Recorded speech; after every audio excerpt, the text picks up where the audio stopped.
Federalism is the system of government that splits power between state and national governments. The Founding Fathers created a federal system of government to protect themselves from an all-powerful central government. The world's three major economic systems are capitalism, socialism, and communism. Capitalism is a market system in which private business persons make the economic decision. Capitalism is the basic economic system of the United States. The United States has a mixed economy, or modified capitalism, because the government regulates business and labor, and assumes responsibility for fiscal, monetary, and social policy. Characteristics of a free enterprise, or a capitalist system.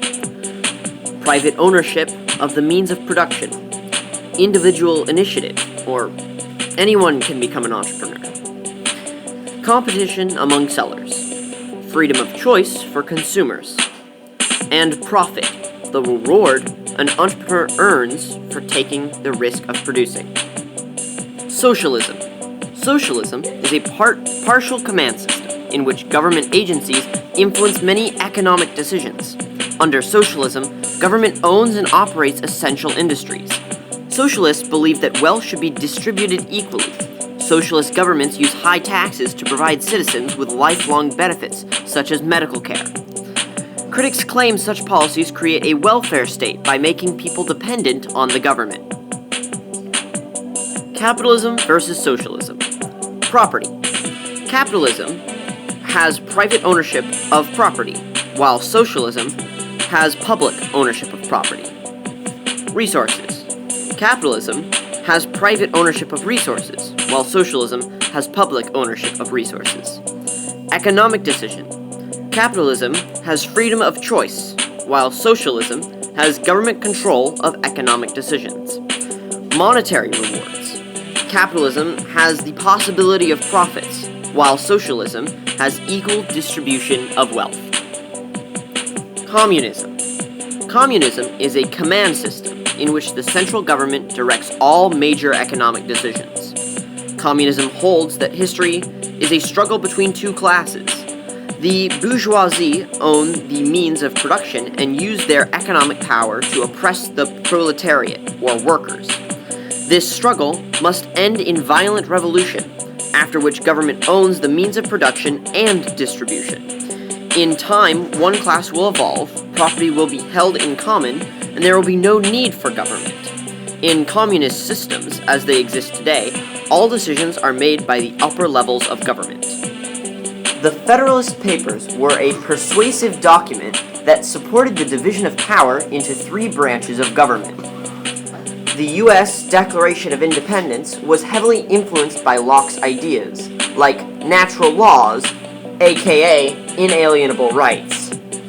Locke believed all people have inalienable rights, rights that cannot be taken away or denied. The three inalienable rights listed in the Declaration of Independence are life, liberty, and the pursuit of happiness. The Preamble to the Constitution. We, the people of the United States, in order to form a more perfect union, establish justice, ensure domestic tranquility, provide for the common defense, promote the general welfare, and secure the blessings of liberty to ourselves and our prosperity, do ordain and establish this Constitution for the United States of America. The purpose of the preamble was to demonstrate that the federal government was created by the citizens to govern themselves. The principle of limited government, established by the Magna Carta, restricted the power of the monarchy. The Constitution limits the government in that it provides rules for the government. The Constitution and the Ten Commandments are similar in a few ways, including that both are basic principles of law. Supporters of the Constitution, or Federalists, argued that only a strong national government could protect the nation from enemies and solve internal problems. Opponents, or anti-Federalists, feared a strong central government. They warned that without the protections of a Bill of Rights, the government could take away liberties won in the Revolution. Anti-Federalists insisted on including a Bill of Rights in the Constitution because they were concerned that the new national government could trample on individual rights. The Supremacy Clause of the Constitution states that laws passed by the federal government must be followed by all states. The Establishment Clause of the First Amendment states that Congress cannot make any laws preventing people from practicing their own religion. The 17th Amendment made it so that voters can now cast direct votes for U.S. senators. Redistricting simply means redrawing U.S. electoral district boundaries. Redistricting. Gerrymandering is a major concern when states redraw their district. Gerrymandering means giving one party a better chance of winning. To remember what gerrymandering means, think of a man named Jerry at a party betting on a game of darts. Jerry wants his friend to win, so he goes up to the dartboard and redraws the bullseye to go to the left side. His friend, being left-handed, easily hits the left side, while the opponent does not. This is an unfair advantage to Jerry's friend. Gerrymandering uses unfair redistricting to win elections. Because of Baker versus Carr decision in the Supreme Court, federal courts could decide conflicts over drawing district boundaries. A patent is a government authority or license conferred a right or title for a set period, especially the sole right to exclude others from making, using, or selling an invention. Patents help the economy by protecting intellectual property and encouraging entrepreneurship.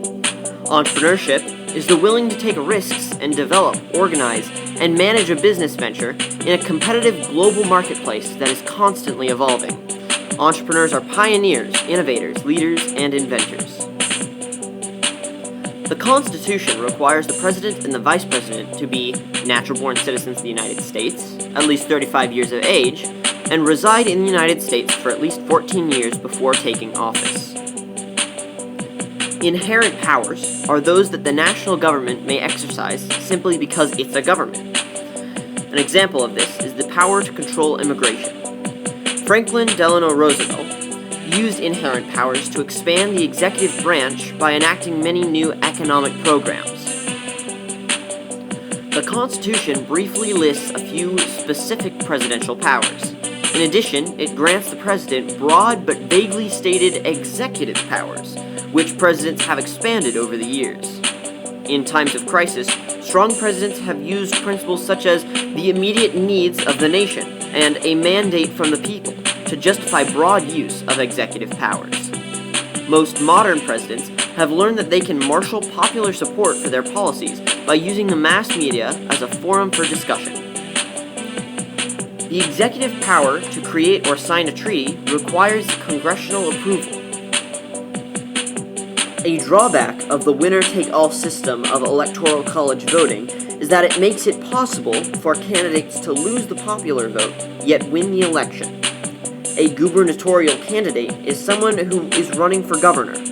Most states require them to have a nomination from a political party. It is the responsibility of all three levels of government, state, local, and national, to protect the lives and property of citizens. The U.S. Supreme Court has the power to declare laws unconstitutional. The Brown versus the Board of Education of Topeka decision impacted racial segregation. The court declared state laws establishing separate public schools for black and white students to be unconstitutional. The Hernandez versus Texas decision guaranteed protections including the right to a jury of peers. Judicial activism and judicial restraint are opposites.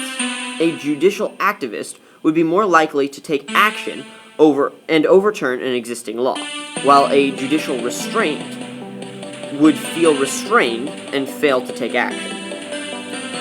The Sixth Amendment guarantees that those who are accused of crimes have the right to a public trial without unnecessary delay, the right to a lawyer, the right to an impartial jury, and the right to know who their accusers are and the charges and evidence against them. The Miranda versus Arizona decision provided that detained criminal suspects prior to police questioning must be informed of their constitutional right to an attorney and against self-incrimination. Interest groups and political parties are similar in that they both want to influence the government. The goal of lobbyist groups is to elect legislation in decision-making bodies. Procedural due process protects the right to an attorney and basic fairness. Dr. Martin Luther King used nonviolence to influence public opinion and bring about change. Dr. King contributed to the Civil Rights Act.